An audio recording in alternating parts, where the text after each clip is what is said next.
Obamacare has so far been a disaster, with the totally incompetent and staggeringly overpriced rollout of a relatively simple website, and the realization that the twin promises upon which passage of the bill was based, lower costs, and the ability for those currently insured to keep their coverage, were bold-faced lies. Putting aside the questionable constitutional authority and majority public disapproval of the Affordable Care Act, we should have known for certain that the government would not do this well, because the part of healthcare they've already operated for more than a century, the FDA, is rife with ineptitude and corruption combined with a deaf ear to customer satisfaction. The FDA got its start with a truth in labeling law to deliver federal sanctions to companies defrauding American consumers. The subsequent expansion of the powers then granted or seized by the agency shows the initial disaster with Obamacare is hardly a bump in the road, but rather the road itself.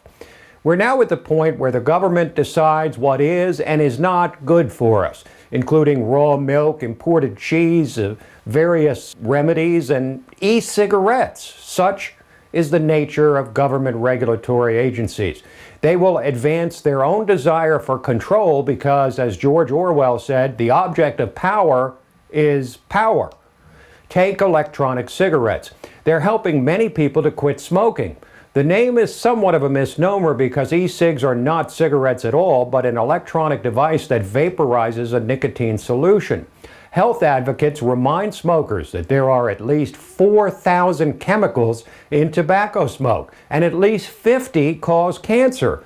Do you know what chemical does not cause cancer? You guessed it, nicotine.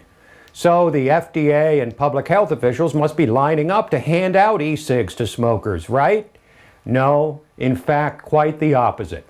They went so far as to confiscate all the vaporizers they could find being imported. Were they defective or a fire hazard? No again. The federal judge who ruled against the FDA called the action part of its tenacious drive to maximize its regulatory power. This agency simply wanted to broaden its powers. Why doesn't the FDA stick to making sure products are accurately labeled? Why aren't they simply concerned about protecting consumers from fraudsters and cheats? Because they know better than you, and because you are simply too unintelligent or perhaps naive to understand the complex issues involved. This is simply another massive FDA power grab. They never argue for less power. They always want more. More regulation over more products and more regulation over the products they already regulate. That's the nature of the beast.